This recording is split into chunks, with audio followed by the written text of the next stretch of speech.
Hey guys, नमस्कार, जय हिंद। तो कैसे हैं आप लोग? आई होप आप लोग बहुत अच्छे होंगे। तो आज अपनी आरबीआई की एक बैठक हुई थी जिसकी वजह से यहाँ पे ये न्यूज़ में आया। तो आज का हमारा टॉपिक है मॉनेटरी पॉलिसी। 101 इंपॉर्टेंट कंसेप्ट में हम इसको लेके चलेंगे अपना 15 मिनट फटाफट डिस्कशन में। तो मॉनेटरी पॉलिसी के बारे में हम आज पढ़ेंगे कि मॉनेटरी पॉलिसी के टूल्स क्या है, मॉनेटरी पॉलिसी क्या होती है, और कल फिर जो मॉनेटरी पॉलिसी कमेटी होती है एमपीसी, उसके बारे में थोड़ा सा हम जानेंगे। तो आज फर्स्ट पार्ट हम इस वीडियो का कंप्लीट करते हैं। मॉनेटरी पॉलिसी क्या होती है, ठीक है। हिंदी में इसको बोलते हैं मौद्रिक नीति, ठीक है। तो मौद्रिक नीति बोला जाता है इसको हिंदी में। तो इसको हम देख लेते हैं मॉनेटरी पॉलिसी को। सबसे पहले तो देखो, आरबीआई जो भी पॉलिसी बनाता है, ठीक है, आरबीआई या फिर आप बोल दो दूसरे देश की अगर हम बात करें तो किसी भी देश का जो सेंट्रल बैंक है, केंद्रीय बैंक, हमारे देश का केंद्रीय बैंक क्या है? आरबीआई। तो जब सेंट्रल बैंक कोई पॉलिसी बनाता है, किस चीज के लिए? उस देश में प्राइस की स्टेबिलिटी के लिए, कि जो यहाँ पे प्राइजेस हैं वो ना ज़्यादा तेजी से बढ़े ना कम हो, उसकी स्टेबिलिटी एक बनी रहे, उसके लिए जो पॉलिसी बनाई जाती है उसको मॉनेटरी पॉलिसी बोला जाता है। और इसका एक मकसद होता है प्राइस स्टेबिलिटी, और दूसरा क्या है? रोजगार जनरेट करना, मैक्सिमम एम्प्लॉयमेंट। जब यही सारे स्टेप्स गवर्नमेंट लेती है, पैसे खर्च करके, टैक्स लगा के या टैक्स को हटा के, बेसिकली जो गवर्नमेंट की स्पेंडिंग्स है उसको या तो वो कम कर रही है या स्पेंडिंग अपनी बढ़ा रही है, तो उसको क्या बोला जाता है? Fiscal policy. तो जब ये काम आरबीआई करेगा, मतलब सेंट्रल बैंक करेगा, तो मॉनेटरी पॉलिसी, और जब यही काम गवर्नमेंट करेगी तो इसको हम क्या बोलते थे? Fiscal policy. ये बेसिक डिफरेंस है दोनों में। अब यहाँ पे ये किया क्यों जाता है? तो देखो, दो चीजें हैं। First one is inflation and second thing is deflation, ठीक है। तो महंगाई ज्यादा ना हो या मंदी ज्यादा ना आ जाए, ठीक है, क्योंकि महंगाई ज्यादा है तो लोग उसको अफोर्ड नहीं कर पाएंगे, और एक हद तक जब बहुत ज्यादा महंगाई हो जाती है तो उसके बाद लोगों का करेंसी से फेस हट जाता है, उस देश की करेंसी में भरोसा नहीं रहता है, तो वो देश पूरे तरीके से डूबने की कगार पे आ जाता है। तो इसलिए इन्फ्लेशन भी ज्यादा अच्छा नहीं है। सेम गोज विद डिफ्लेशन, कि जब सामान बहुत सस्ता हो जाएगा तो फिर उसको लोगों का प्रोडक्शन ही नहीं करेंगे, तो डिफ्लेशन भी यहाँ पे अच्छा नहीं होता है। तो इन्फ्लेशन और डिफ्लेशन, इन दोनों को कंट्रोल करने के लिए मॉनेटरी पॉलिसी लाई जाती है। तो first thing is inflation. Inflation क्या होता है?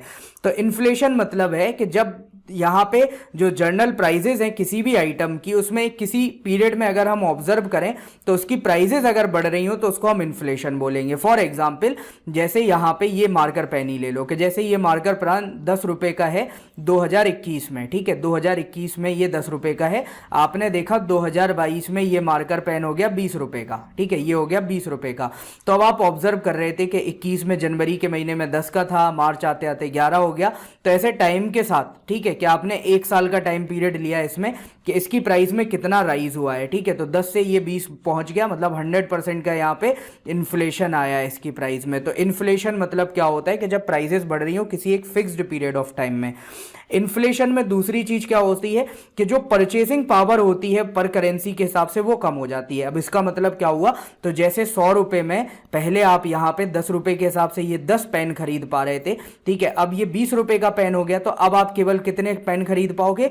5 पेन खरीद पाओगे। मतलब आपके पास पैसे उतने ही है, लेकिन अब आपकी परचेसिंग पावर कम हो गई क्योंकि इसकी प्राइस बढ़ गई। पहले आप इसको 10 यूनिट खरीद पा रहे थे, अब आप इसको क्या कर पा रहे हो? केवल 5 यूनिट खरीद पा रहे हो, 5 से ज्यादा नहीं खरीद पा रहे हो। तो दूसरा टर्म क्या आता है यहाँ पे? डिफ्लेशन। डिफ्लेशन मतलब क्या हो गया? तो जनरल प्राइसेस जो है उसमें गिरावट आना, ठीक है, कि अगर ये 10 रुपए का पेन है, ये गिर के 5 रुपए का पेन हो जाएगा, तो इसको हम क्या बोलेंगे? डिफ्लेशन बोलेंगे, ठीक है। अब यहां पे एक चीज देखना, एक वर्ड होता है डिफ्लेशन और दूसरा होता है डिसइंफ्लेशन। तो आगे इस ग्राफ के माध्यम से हम इसको समझेंगे।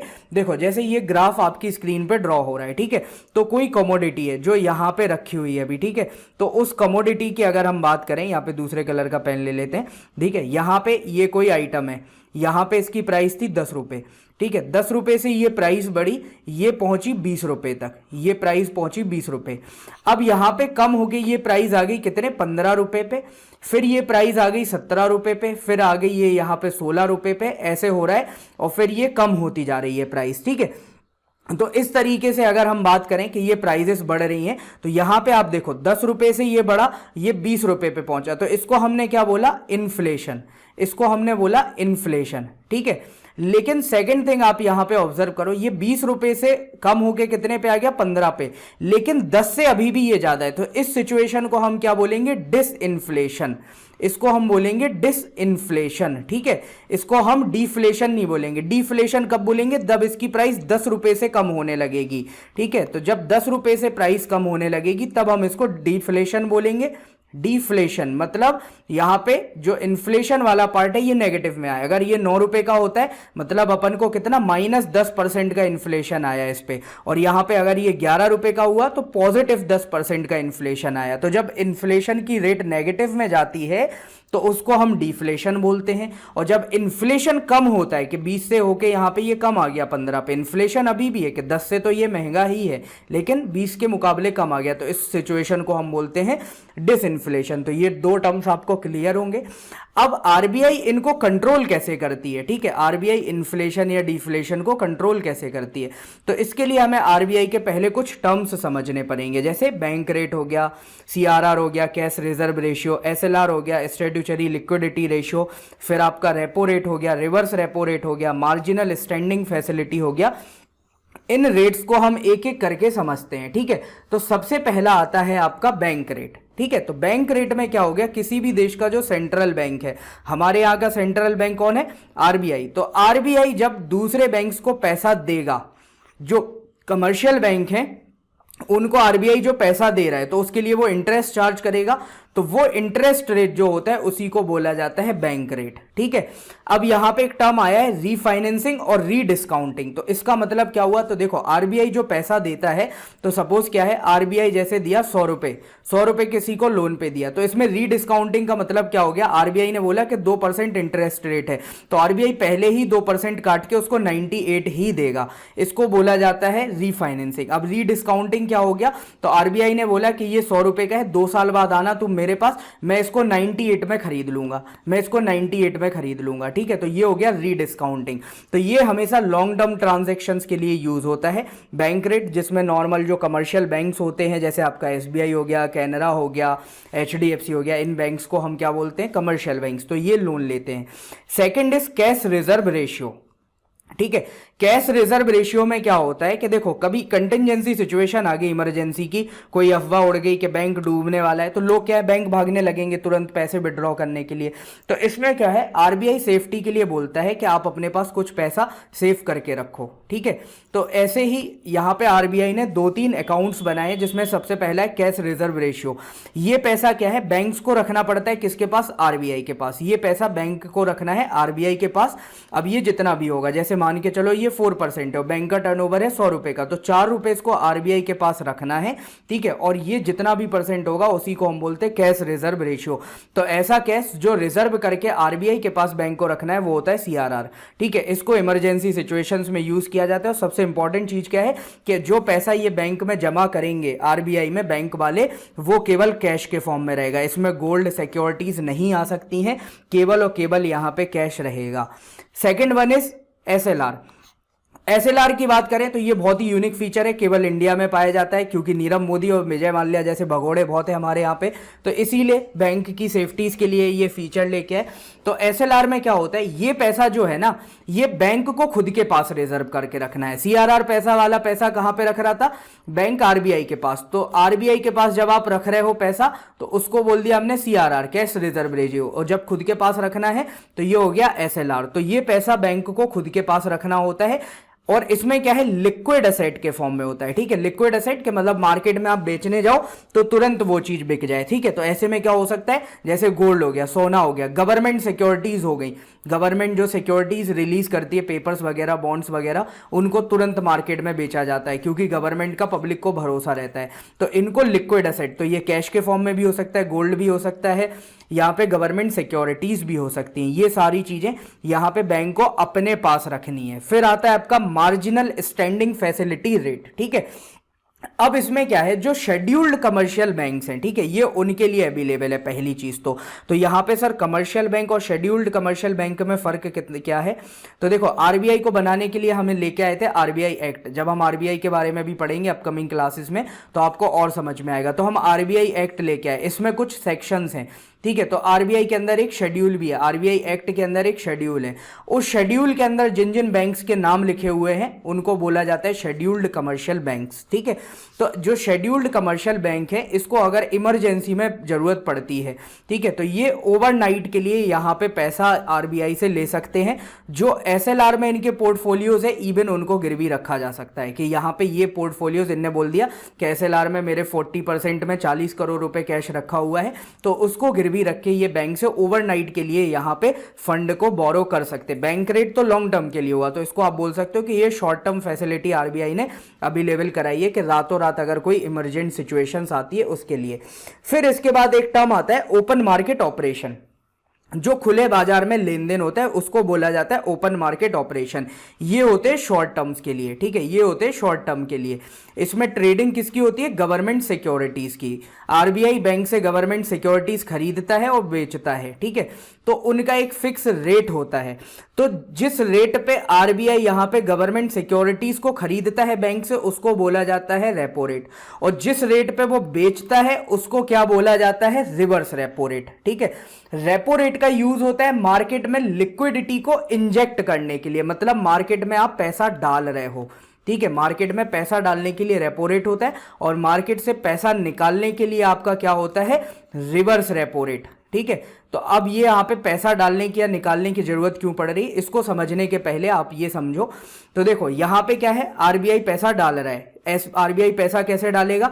आरबीआई ने गवर्नमेंट सिक्योरिटीज खरीदी, तो आरबीआई क्या करेगा? जैसे आप कोई भी सामान खरीदते हो मार्केट में, तो आपने दुकानदार से जैसे बिस्किट का पैकेट खरीदा, तो आपने क्या है, दुकानदार को क्या दिया? 5 रुपए दिए, उसके बदले में उसने आपको बिस्किट का पैकेट दे दिया, तो आपके पास कमोडिटी आई, उसके पास पैसा आया। तो सेम यहाँ पे आरबीआई ने सिक्योरिटीज खरीदी, बदले में पैसा दिया, तो लिक्विडिटी क्या हुई? मार्केट में इंजेक्ट हुई। ऐसे ही यहाँ पे क्या होता है, आरबीआई सिक्योरिटीज बेचता है, बैंक्स खरीदते हैं, तो बैंक आरबीआई को पैसा देते हैं और आरबीआई उनको सिक्योरिटीज देता है, तो यहां से मार्केट से पैसा निकाला जाता है। अब ये क्यों होता है?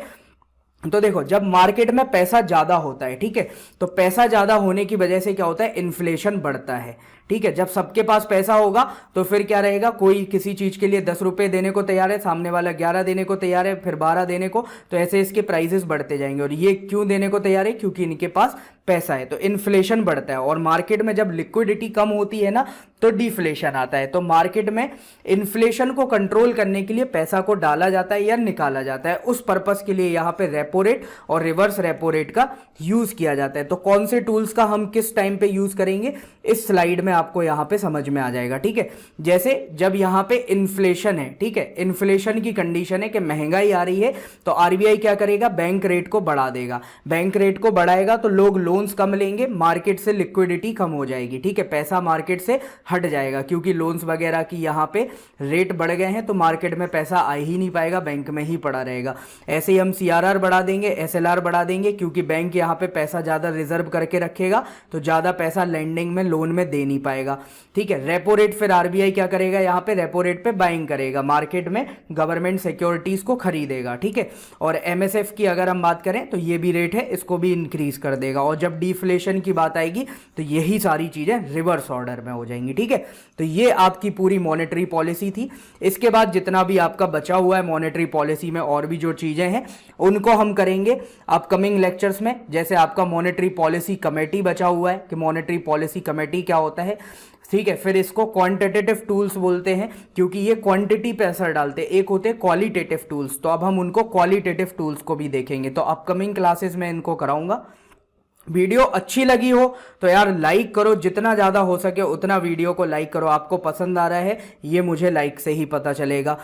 जितना ज़्यादा बच्चों तक पहुंचा सको उतना ज़्यादा पहुंचाओ, जितने बच्चों की हेल्प हो सके उतना अच्छा है। और चैनल को अगर अभी तक सब्सक्राइब नहीं किया है तो सब्सक्राइब करो, फ्री ऑफ कॉस्ट पूरी वीडियोस डल रही हैं। ठीक है। हमारे पास सब्सक्राइबर्स ही एक सोर्स है, तो अगर आपने चैनल को अभी तक सब्सक्राइब नहीं किया है तो जल्दी से जाके सब्सक्राइब करो। वीडियो में पढ़ाने में कोई भी आपको कमी लगती है तो जो लोग मेरे साथ पुराने प्लेटफॉर्म से जुड़े हैं उनको पता होगा, फीडबैक्स आपके हमेशा वेलकमिंग है। कि आपको लग रहा है कहीं पे कोई भी प्रॉब्लम लग रही है, आप कमेंट सेक्शन में तुरंत वो चीज़ बताएं। फीडबैक आप जितना दे सकते हो उतना दो, ठीक है। तो फीडबैक के लिए बिल्कुल भी मत हिचकिचाएं कि यहाँ पे मैं सर को कैसे बोलूँगा, तो आप बिल्कुल बता सकते हैं कहाँ पे क्या कमी लग रही है। और साथ में लेक्चर की आपको PDF चाहिए हो तो हमारे टेलीग्राम चैनल को ज्वाइन करें, ठीक है। टेलीग्राम चैनल है ब्लैक बोर्ड बाबा नाम से, लिंक आपको डिस्क्रिप्शन में मिल जाएगी। तो लेक्चर में मेरे साथ जुड़ने के लिए आप सभी का बहुत बहुत आभार, धन्यवाद। Thank you so much. जय हिंद।